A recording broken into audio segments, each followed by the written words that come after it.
حضرت حبیب اجمی رحمت اللہ علیہ پر آپ کا کام کیا تھا؟ سود کا کاروبار کرتے تھے۔ کیا کرتے تھے؟ سود کا کاروبار، یعنی لوگوں کو رقم دیتے اس کا سود وصول کرتے۔ حبیب بن اجمی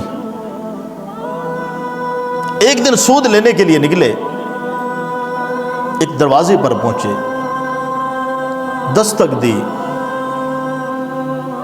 اندر سے ایک پردہ نشین عورت نے دروازہ کھولا، پوچھا کون ہو؟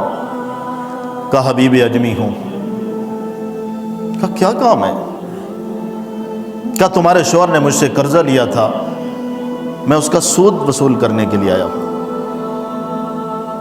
اس نے کہا کہ میرے شوہر گھر میں نہیں ہے، آپ چلے جاؤ، کسی اور وقت میں آ جانا، کسی اور وقت میں آ جانا۔ حبیب اجمی نے کہا کہ یہ حبیب اجمی کی توہین ہے کہ وہ کسی کے دروازے سے خالی چلا جائے، یہ میری توہین ہے۔ اس خاتون نے بار بار کہا کہ نہیں، خالی نہیں جا سکتا۔ خاتون اندر گئی، اس کے گھر میں گوشت پڑا تھا، آ کے کہتی ہے حبیب اجمی میرے پاس پیسے تو نہیں ہیں پر یہ گوشت پڑا ہے۔ حبیب اجمی نے گوشت لیا، لے کے جا رہے تھے، دیکھا کہ سامنے میدان میں چھوٹے چھوٹے بچے کھیل رہے تھے۔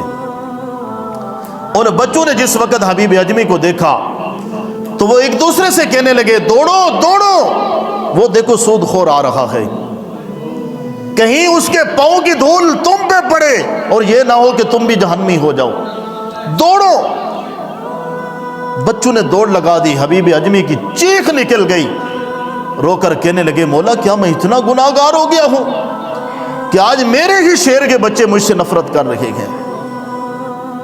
حبیب اجمی دل پر چوٹ لگی، گھر آئے، آ کے مصلی نہیں بچھایا، رجسٹر پکڑا جہاں پر لوگوں کا قرضہ لکھا ہوا تھا، شہر کے ہر دروازے پہ جا کے معافی مانگی، کہا میں نے تمہیں بڑا ستایا ہے، بڑا ستایا ہے، تم مجھے معاف کر دو، میں نے جو تمہیں قرضہ دیا تھا وہ بھی معاف کرتا ہوں، پر میرے لیے ہدایت کی دعا کر دو، بخشش کی دعا کر دو۔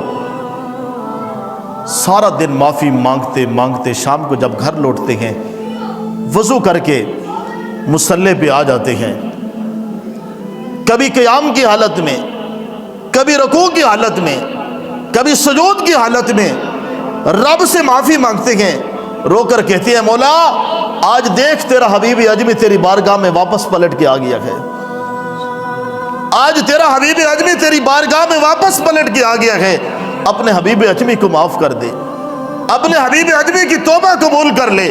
حبیب اجمی سارا دن ساری رات مصلی پہ رو رو کر رب سے توبہ کرتے ہیں، معافی مانگتے ہیں، صبح ہوتی ہے پھر کسی کام کے لیے نکلتے ہیں، دیکھا کہ اسی میدان میں پھر بچے کھیل رہے تھے، بچوں کو دیکھا واپس پلٹنے لگے کہ کہیں یہ بچے دوبارہ مذاق نہ کر دیں، واپس پلٹنے لگے تو وہی بچے ایک دوسرے سے کہنے لگے دوڑو دوڑو وہ رب کا ولی جا رہا ہے، دوڑو اس کے پیچھے، کہیں اس کے پاؤں کی دھول تم پہ پڑے اور اس کی رحمت سے بعید نہیں کہ وہ تمہیں بھی معاف کر دے۔